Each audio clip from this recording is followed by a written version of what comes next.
Good after dear students. आज हम 6वीं कक्षा के 6वीं पाठ जो है पार नज़र के, जो इस पार नज़र के पाठ को लिखे हुए हैं कवि जयंत विष्णु नार्लिकर। इस पाठ को जयंत विष्णु नार्लिकर ने लिखा है। जो इस पाठ मंगल ग्रह के बारे में बोला गया है। वह एक सुरंगनुमा रास्ता था। आम आदमी के लिए इस रास्ते से होते हुए जाने की मनाही थी, लेकिन छोटू ने एक दिन अपने पापा के सिक्योरिटी पास लिया और जहाँ पहुँचा सुरंग में फिर क्या हुआ ಅಂದರೆ ಇಲ್ಲಿ ಛೋಟು ಅಂತ ಒಬ್ಬ ಹುಡುಗ ಇದ್ದ. ಅವರಪ್ಪ ಸುರಂಗನುಮ ಎಂಬ ಒಂದು ಅಂತರಿಕ್ಷದಲ್ಲಿ ವರ್ಕನ್ನು ಮಾಡ್ತಾಯಿದ್ರು.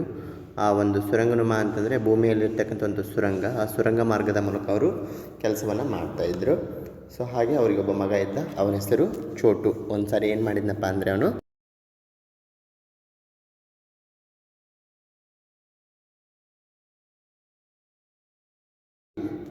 ಅಂದರೆ ಕಾಮನ್ ಪೀಪಲ್ಸ್ಗೆ ಹೋಗಲಿಕ್ಕೆ ಯಾವುದೇ ರೀತಿಯ ಪರ್ಮಿಷನ್ಗಳು ಇರಲಿಲ್ಲ. ಯಾರು ಅಲ್ಲಿ ಕೆಲಸ ಮಾಡ್ತಾರೋ ಅಂಥವ್ರಿಗೆ ಮಾತ್ರ ಹೋಗಲಿಕ್ಕೆ ಒಂದು ಪರ್ಮಿಷನ್ ಇತ್ತು. ಛೋಟು ಕಿತನಿ ಬಾರ್ ಕಹಾ ಹೈ तुमसे कि उस तरफ मत जाया करो, फिर पापा क्यों जाते हैं उस तरफ रोज़ रोज़. ಆಗ ಅವ್ರ ತಾಯಿ ಹೇಳಿದ್ರು, ನೋಡು ಛೋಟು, ನಿನಗೆ ನಾನು ಎಷ್ಟು ಸಾರಿ ಹೇಳಿದ್ದೀನಿ, ಅಪ್ಪ ಹೋಗೋ ಮಾರ್ಗದಲ್ಲಿ ನೀನು ಹೋಗಬೇಡ ಅಂಥೇಳಿ ಅವ್ರ ತಾಯಿ ಛೋಟುಗೆ ಹೇಳ್ತಾರೆ. ಛೋಟು ಅದಕ್ಕೆ ಪ್ರತ್ಯುತ್ತರವನ್ನು ಕೊಡ್ತಾನೆ ಅವ್ರ ತಾಯಿಗೆ. ಹೌದು, ಅಪ್ಪ ಯಾಕೆ ಹೋಗ್ತಾರೆ ದಿನಾಲು ಅದೇ ಅಲ್ಲಿ ಅಂಥೇಳಿ ಅವನು ಅವರ ಅಮ್ಮನಿಗೆ ಪ್ರಶ್ನೆಯನ್ನು ಮಾಡಿದ. ಪಾಪಕ್ಕೂ ಕಾಮ್ ಪರ್ ಜಾನ ಹೋತಾ ಹೈ. ಅವರಮ್ಮ ಹೇಳಿದ್ದು, ಇಲ್ಲ, ಅಪ್ಪನಿಗೆ ಕೆಲಸದ ಮೇಲೆ ಹೋಗಲೇಬೇಕಾಗತ್ತೆ ಅನಿವಾರ್ಯವಾಗಿ, ಅವರು ಹೋಗ್ತಾರೆ ಅಂಥೇಳಿ ಅವರಮ್ಮ ಹೇಳಿದ್ದು. रोज़ाना यह वार्तालाप हुआ करता था. छोटू की माँ और छोटू के बीच उस तरफ एक सुरंगनुमा रास्ता था और छोटू के पापा इसी सुरंग से होते वे काम पर जाया करते थे. आम आदमी के लिए इस रास्ते से जाने की मनाही थी. ಆದರೆ ಈ ವಿಷಯಕ್ಕಾಗಿ ಛೋಟು ಮತ್ತು ಛೋಟು ತಾಯಿ ಮಧ್ಯದಲ್ಲಿ ಜಗಳ ಆಗ್ತಾನೇ ಇತ್ತು. ಛೋಟು, ನಾನು ಕೂಡ ಅಪ್ಪ ಹೋಗೋ ಮಾರ್ಗದಲ್ಲಿ ಹೋಗಬೇಕು, ಸುರಂಗನುಮಾದಲ್ಲಿ ಹೋಗಬೇಕಂತ ಛೋಟು ಹಠವನ್ನು ಮಾಡ್ತಾಯಿದ್ದ. ಆದರೆ ಅವರಮ್ಮ ಹೋಗಬೇಡ ಅಂತ ಹೇಳ್ತಾ ಇದ್ಲು. ಆದರೆ ಹೀಗೆ ಅವರಿಬ್ಬರು ಪ್ರತಿದಿನವೂ ಜಗಳವನ್ನು ಮಾಡ್ತಾಯಿದ್ರು. ಆದರೆ ಅವರಪ್ಪ ಆ ಸುರಂಗನುಮಾದಲ್ಲಿ ಕೆಲಸವನ್ನು ಮಾಡ್ತಾಯಿದ್ರು. ಹೀಗಾಗಿ ಪಬ್ಲಿಕ್ ಇರ್ತಕ್ಕಂಥ ಅಂದರೆ ಕಾಮನ್ ಪೀಪಲ್ಸ್ಗೆ ಅಲ್ಲಿ ಹೋಗಲಿಕ್ಕೆ ಪರ್ಮಿಷನ್ ಇರ್ತಾ ಇರಲಿಲ್ಲ. चंद चुनिंदा लोग ही इस सुरंगनुमा रास्ते का इस्तेमाल कर सकते थे और छोटू के पापा इन्हीं चुनिंदा लोगों में से एक थे. ಹಾಗಾದರೆ ಚಂದ್ ಚುನಿಂದ ಅಂತಂದರೆ ಇಲ್ಲಿ ನಾವು ಏನಂತ ಹೇಳಿದ್ವಿ, ಎಂಥ ಪೀಪಲ್ಸ್ ಅದು? ಏಲಿಯನ್ಸ್. ಚಂದ್ ಚುನಿಂದ ಅಂತಂದರೆ ಏಲಿಯನ್ಸ್.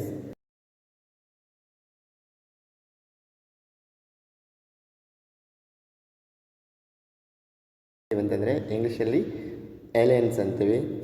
ಹಿಂದಿಯಲ್ಲಿ ಚಂದ್ ಚುನಿಂದ ಆ ಸುರಂಗನುಮಾದಲ್ಲಿ ಕೆಲಸವನ್ನು ಮಾಡ್ತಾಯಿದ್ರು.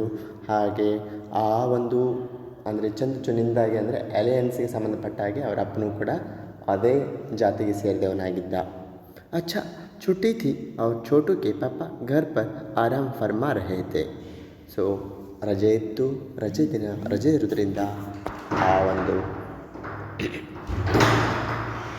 ರಜೆ ಇರೋದ್ರಿಂದ ಅವನ ಒಂದು ಅಪ್ಪ ಏನು ಮಾಡ್ತಿದ್ರಪ್ಪ ಅಂತಂದರೆ ಮನೆಯಲ್ಲಿ ರೆಸ್ಟನ್ನು ಮಾಡ್ತಾಯಿದ್ರು. नज़र बचाकर चोरी छुपे छोटू ने पापा का सिक्योरिटी पास हाथी ही लिया और चल दिया सुरंग की तरफ. ಛೋಟು ಏನು ಮಾಡಿದಪ್ಪ ಅಂತಂದರೆ ಅವರಪ್ಪ ಮಲಗಿದ್ರಲ್ವ, ಮಲಗಿರುವಂತಹ ಒಂದು ಅವರ ಅಪ್ಪನ ಕಿಸೆಯಲ್ಲಿ ಸೆಕ್ಯೂರಿಟಿ ಕಾರ್ಡ್ ಇತ್ತು. ಸೆಕ್ಯೂರಿಟಿ ಕಾರ್ಡನ್ನು ತೆಗೆದುಕೊಂಡು ಅವನು ಸುರಂಗನುಮಾ ಕಡೆ ಹೊರಟೇ ಬಿಟ್ಟ. वैसे तो उनकी पूरी ಕಾಲೋನಿ ही जमीन के नीचे बसी थी. ಹಾಗಾದರೆ ಇವರು ಎಲ್ಲಿ ವಾಸವಾಗಿದ್ದರು? ಚಂದ್ ಚುನಿಂದ ಲೋಗು ಕहाँ पर बसी हुई थी? उन लोगों ने ಜಮೀನ್ ಕೆ ನೀಚೆ ಬಸಿ ಹುಯಿ ಥಿ. ಅವರು ಒಂದು ಇಡೀ ಕಾಲೋನಿಯೇ ಆ ಭೂಮಿಯ ಕೆಳಭಾಗದಲ್ಲಿ ವಾಸವಾಗಿದ್ದರು. ಯಾ ಜೋ ಸುರಂಗನುಮಾ ರಾಸ್ತಾ ತಾ ಅಂದರ್ ದಿಯಾ ಜರಾ ರಹೆ ಥೆ. ಹಾಗಾದರೆ ಕೆಳಗಡೆ ಲೈಟಿನ ವ್ಯವಸ್ಥೆಗಳಿರಲಿಲ್ಲ, ಆದರೆ ದೀಪದ ವ್ಯವಸ್ಥೆಯನ್ನು ಮಾಡಲಾಗಿತ್ತು. ಅವರು ಪ್ರವೇಶ करने से पहले एक बंद दरवाजे का सामना करना पड़ता था. ಆದರೆ ಯಾರೇ ಬಿಫೋರ್ ಎಂಟ್ರಿ ಆಗೋದಿದ್ದರೆ ಅವರಿಗೊಂದು ದ್ವಾರ ಬಾಗಿಲ ಇತ್ತು, ದೊಡ್ಡದಾದ. ಅದನ್ನು ಎಂಟ್ರಿ ಮಾಡಲೇಬೇಕು. ಅಂದಾಗ ಮಾತ್ರ ಒಳಗೆ ಹೋಗಲಿಕ್ಕೆ ಪಾಸಿಬಲ್ ಇತ್ತು.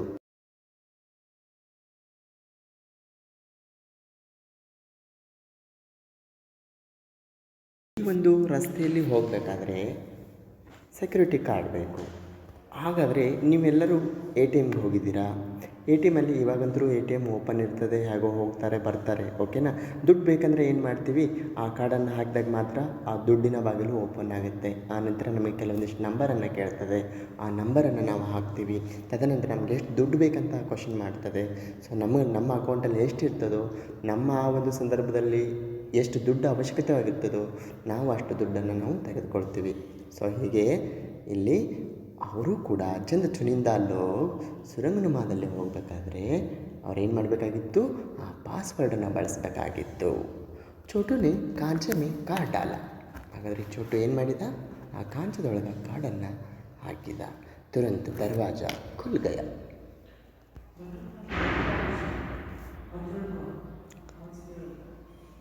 ಸೊ ದರ್ವಾಜ ಖುಲ್ ಗಯ ಅಂದರೆ ಇಲ್ಲಿ ಬಾಗಿಲು ತೆರೆಯಿತು.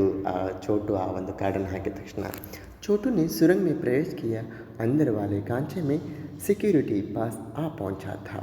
ಹಾಗಾದರೆ ಯಾವಾಗ ಅವನು ಕಾರ್ಡನ್ನು ಹಾಕಿದ್ನೋ, ಆ ಕಾಂಚದೊಳಗೆ ಕಾರ್ಡ್ ಹಾಕಿದ ತಕ್ಷಣ ಅಲ್ಲಿರ್ತಕ್ಕಂಥ ಸೆಕ್ಯೂರಿಟಿಗಳು ಆ ಕಾಂಚದ ಹತ್ರ ಬಂದೇ ಬಿಟ್ಟರು. ಚೋಟುನೇ ಸುರಂಗ್ ಮೇ ಪ್ರವೇಶ ಕಿಯ. ಹಾಗೆ ಡೋರ್ ಓಪನ್ ಆಯಿತು. ಚೋಟು ಎಂಟ್ರಿ ಆದ ಆ ಡೋರಿಂದ. ಅಂದರ್ ವಾಲೆ ಕಾಂಚೆ ಮೇ ಸೆಕ್ಯೂರಿಟಿ ಪಾಸ್ ಆ ಪਹੁಂಚಾ ಥಾ. ಹಾಗಾದರೆ ಅಲ್ಲಿ ಒಬ್ಬ ಸೆಕ್ಯೂರಿಟಿ ಬಂದುಬಿಟ್ಟಿದ. ಉಸೆ ಉಠಾಲಿಯ, ಕಾರ್ಡ್ ಉಠಾತೆ ಹಿ ದರ್ವಾಜ ಬಂದ್. ಯಾವಾಗ ಆ ಕಾಂಚದೊಳಗೆ ಕಾರ್ಡ್ ಹಾಕಿದ್ನೋ, ಡೋರ್ ಓಪನ್ ಆಯಿತು. ರಿಟರ್ನ್ ಆ ಕಾಂಚದಲ್ಲೇ ಹಾಕಿರ್ತಕ್ಕಂಥ ಸೆಕ್ಯೂರಿಟಿ ಕಾರ್ಡನ್ನು ರಿಮೂವ್ ಮಾಡಿದ ತಕ್ಷಣ ಮತ್ತೆ ಡೋರ್ ಏನಾಯಿತು, ಕ್ಲೋಸ್ ಆಗಿಬಿಟ್ಟು. ಚೋಟುನೇ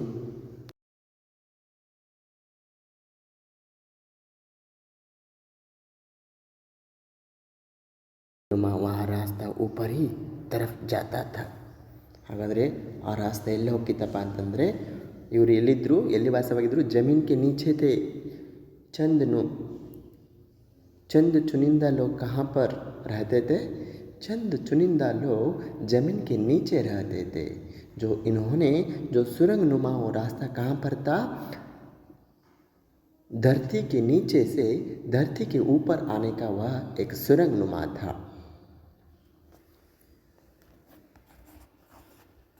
ऊपर की तरफ जाता था, यानी ज़मीन के ऊपर का सफ़र कर आने का मौका मिला गया था. ಹಾಗಾದರೆ ಈಗ ಇಲ್ಲಿವರೆಗೂ ಅವನಿಗೆ ಭೂಮಿಯ ಕೆಳಗಡೆ ಇದ್ದು ಯಾರಿಗೆ, ಚೋಟುಗೆ ಸಾಕಾಗ್ಬಿಟ್ಟಿತ್ತು. ಈಗ ಅವನು ಗೆಸ್ ಮಾಡಿದ, ಓಹೋ ಇದು ಭೂಮಿ ಕೆಳಗಡೆಯಿಂದ ಭೂಮಿಯ ಮೇಲ್ಗಡೆ ಹೋಗುತ್ತೆ, ಹೀಗಾಗಿ ಇದರಿಂದ ನನಗೂ ಕೂಡ ಭೂಮಿಯ ಮೇಲೆ ಹೋಗಿ ಸುತ್ತಾಡ್ಕೊಂಡು ಬರಲಿಕ್ಕೆ ಒಂದು ಚಾನ್ಸ್ ಸಿಕ್ತು ಅಂಥೇಳಿ ಯಾರು, ಚೋಟು ಥಿಂಕ್ ಮಾಡಿದ. ಮಗರ್ ಕಹಾ ಮೌಕಾ ಹಾತ್ ಲಗ್ತೆ ಹಿ ಫಿಸಲ್ ಗಯ. ನೋ. ಸೊ ಹಾಗಾದರೆ ಅವನು ಏನು ಕನಸನ್ನು ಕಂಡಿದ್ನೋ, ಅವನು ಡ್ರೀಮನ್ನು ಕಾಣ್ತಾ ಇದ್ದ, ನಾನು ಮೇಲೆ ಹೋಗಿ ಸುತ್ತಾಡ್ಕೊಂಡು ಬರ್ಬೋದಂತ. ಬಟ್ ಅದು ಇಂಪಾಸಿಬಲ್ ಆಯಿತು. ಯಾಕೆ ಇಂಪಾಸಿಬಲ್ ಆಯಿತು ಅಂದರೆ, सुरंग में जगह जगह लगाए निरीक्षक यंत्रों की जानकारी ಚೋಟು ಕೋ ನಹಿ ಥಿ. ಯಾಕೆ ಅಂತಂದರೆ, ಇವಾಗ ಅವನು ದೊಡ್ಡ ಒಂದು ಸುರಂಗದಲ್ಲಿ ಹೋಗಿದ್ದಾನೆ ಅಂತಂದರೆ ಅಲ್ಲಿ ವಿಧ ಆಗಿರ್ತಕ್ಕಂಥ ಯಂತ್ರಗಳನ್ನು ಅಂದರೆ ಟೆಕ್ನಾಲಜಿಯನ್ನು ಬಳಸಬೇಕಾಗಿತ್ತು. ಬಟ್ ಆ ಟೆಕ್ನಾಲಜಿನ ಹೇಗೆ ಬಳಸಬೇಕು, ಆ ಕಂಪ್ಯೂಟರ್ ಸಿಸ್ಟಮ್ನ ಹೇಗೆ ಬಳಸಬೇಕು, ಆ ಯಂತ್ರಗಳನ್ನು ಹೇಗೆ ಬಳಸಬೇಕನ್ನೋದು ಚೋಟುನಿಗೆ ಸರಿಯಾದ ಇನ್ಫಾರ್ಮೇಷನ್ ಇರಲಿಲ್ಲ. मगर छोटू के प्रवेश करते ही पहले निरीक्षक यंत्र में संदेह सत्ता स्थिति दार्शनी वाले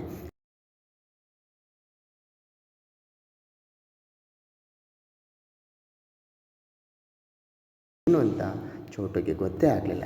ಇತನೇ ಛೋಟೆ ಖದ್ ಕಾ ವ್ಯಕ್ತಿ ಸುರಂಗ್ ಮೇ ಕೈಸೆ ಆಯ. ಸೊ ಅದು ಯಾವ ರೀತಿ ಪ್ರಶ್ನೆ ಆಗಿತ್ತು ಅಂತಂದರೆ, ಇಷ್ಟೊಂದು ಚಿಕ್ಕ ವಯಸ್ಸಿನ ಬಾಲಕ ಈ ಒಂದು ಸುರಂಗದಲ್ಲಿ ಏಕೆ ಬಂದ ಅಂತಕ್ಕಂಥದ್ದು ಆ ಯಂತ್ರದಲ್ಲಿ ಮೆಸೇಜ್ ಬಂತು. ದುಸರೆ ನಿರೀಕ್ಷಕ ಯಂತ್ರನೇ ತುರಂತ ಚೋಟು ಕಿ ತಸ್ವೀರ್ ಖೀಂಚಲಿ.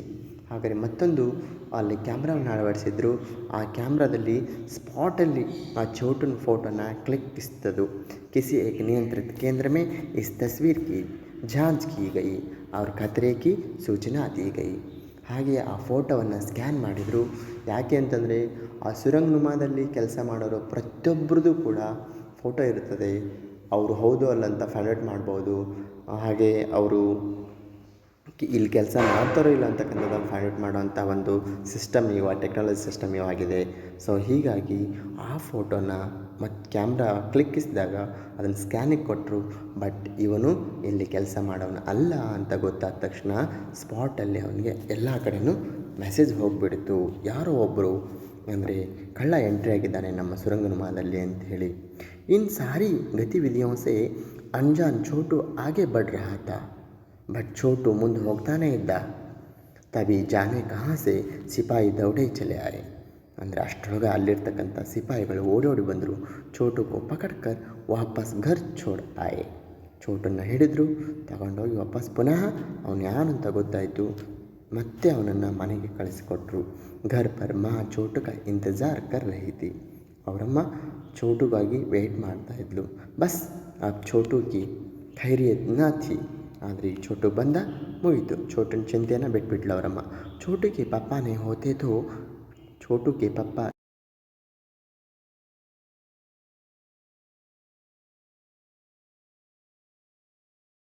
ಅವರಪ್ಪ ಅಂದರೆ ಇಂಥವ್ರ ಮಗ ಅಂತ ಗೊತ್ತಾಗದೇ ಹೋಗಿದ್ರೆ ಇವಾಗ ಅವರು ಎಲ್ಲರೂ ಸೇರಿಬಿಟ್ಟು ಚೋಟನ್ನು ಕೊಂದೇ ಹಾಕಿಬಿಡ್ತಿದ್ರು.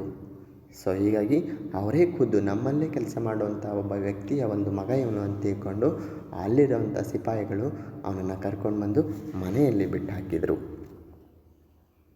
छोड़ो भी मैं इसे समझा दूंगा सब, फिर वह ऐसी गलती कभी नहीं करेगा. ಆಗ ಅವರಪ್ಪ ಹೇಳಿದ ಆ ಸಿಪಾಯಿಗಳಿಗೆ, ಬಿಡಿ ನಾನು ಅವನನ್ನು ತಿಳಿಸ್ತೀನಿ, ಅವನಿಗೆ ನಾನು ಸಮಜಾಯಿಸ್ತೀನಿ, ನಾನು ಅಂಡರ್ಸ್ಟ್ಯಾಂಡಿಂಗ್ ಮಾಡಿಸ್ತೀನಿ ಅಂತೇಳಿ ಹೇಳಿದ. ಪಪ್ಪಾನೇ ಚೋಟುಕೋ ಬಚಾ ಲಿಯ. ಅಷ್ಟೇ ಹೇಳಿ ಅವರಪ್ಪ ಚೋಟುನನ್ನು ಸೇವ್ ಮಾಡಿದ. ಬೋಲೆ ಚೋಟು ಮೈ ಜहाँ काम करता हूँ ना वह क्षेत्र ज़मीन से ऊपर है. ಆಗ ಅವರಪ್ಪ ಹೇಳಿದರು, ಚೋಟಿಗೆ ಹೇಳ್ತಾ ಇದ್ದಾರೆ ಸ್ಟೋರಿನ, ತಮ್ಮ ಕೆಲಸ ಹೇಗೆ ನಡೀತಾ ಇದೆ ಅಲ್ಲಿ ಸುರಂಗನುಮಾದಲ್ಲಿ ಯಾವ ರೀತಿ ಕೆಲಸ ನಡೆಯುತ್ತೆ ಅನ್ನೋದನ್ನು ಚೋಟುಗೆ ಅವರಪ್ಪ ಹೇಳ್ತಾ ಇದ್ದಾರೆ. ಆಮ್ ಆದ್ಮಿ ವಹಾ ನಹೀ ಜಾ ಸಕ್ತಾ. ಅಂದರೆ ಕಾಮನ್ ಅಂದರೆ ನಿಮ್ಮಂಥ ವ್ಯಕ್ತಿಗಳು ನಿಮ್ಮಂಥ ವ್ಯಕ್ತಿಗಳು ಅಲ್ಲಿ ಹೋಗಲಿಕ್ಕೆ ಸಾಧ್ಯವಿಲ್ಲ. ಕ್ಯೂಂಕಿ ವಹಾಂಗೆ ಮೊಹಲ್ಲೆ ಮೇ ಜೀ ಹಿ ನಹೀ ಸಕ್ತಾ. ಯಾಕೆಂದರೆ ಅಲ್ಲಿ ಕಾಮನ್ ಆಗಿ ನಾವು ಎಲ್ಲರೂ ಹೋಗ್ತಾರೆ, ಹಾಗೆಯೇ ಅಲ್ಲಿ ಹೋಗ್ಬಿಟ್ವಿ ಅಂದರೆ ಅಲ್ಲಿ ನಾವು ಜೀವನವನ್ನು ಉಳಿಸ್ಕೊಳ್ಳೋಕ್ಕೆ ಸಾಧ್ಯನೇ ಇಲ್ಲ, ನಾವು ಬದುಕೋಕ್ಕೆ ಸಾಧ್ಯನೇ ಇಲ್ಲ ಅಂಥೇಳಿ ಚೋಟುನಪ್ಪ ಹೇಳಿದ. ತೋ ಫಿರ್ ಆಪ್ ಕೈಸೆ ಜಾತೆ ಹೈ ವಹಾ. ಆಗ ಚೋಟು ಅವರಪ್ಪನಿಗೆ ಕೇಳಿದ, ಹೌದು ಯಾರಿಗೂ ಹೋಗ್ಲಿಕ್ಕೆ ಪ್ರವೇಶ ಇಲ್ಲ ಅಂದಮೇಲೆ ನೀವು ಹೇಗೆ ಹೋಗ್ತೀರಾ ಅಲ್ಲಿ ಅಂಥೇಳಿ ಕೇಳಿದಾಗ ಚೋಟು ಕ ಸವಾಲ್ ಲಾಜಿಮಿ ಥಾ. ಯಾಕೆ ಅಂತಂದರೆ ಚೋಟುನ ಒಂದು ಪ್ರಶ್ನೆ ಅದ್ಭುತವಾಗಿತ್ತು. ಅವರಪ್ಪನಿಗೆ ಆ ಪ್ರಶ್ನೆಗೆ ಈ ರೀತಿ ಉತ್ತರ ಹೇಳ್ತಾನೆ, ಮೈ ವಹಾ ಏಕ್ ಖಾಸ್ ಕಿಸ್ಮ್ ಕಾ ಸ್ಪೇಸ್ ಸೂಟ್ ಪಹನ್ ಕರ್ ಜಾತಾ ಹೂँ. ನಾನು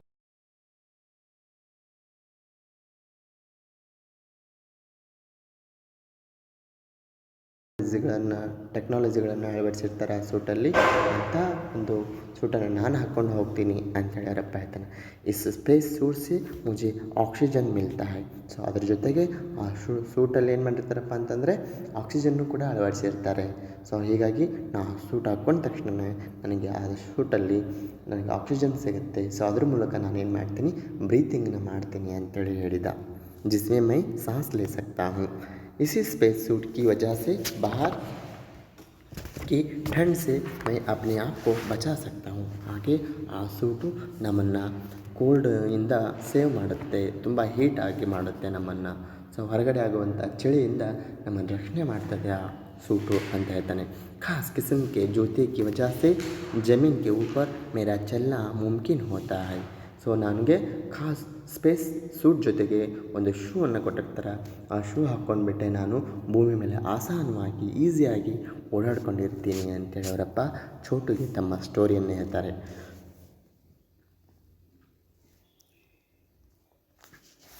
ओके बच्चों, आज इस पार्ट यहाँ पे स्पीड ख़त्म हो गया. जो अगली पार्ट जो है दूसरी क्लास पर मैं आपको भेज दूँगा. धन्यवाद बच्चों.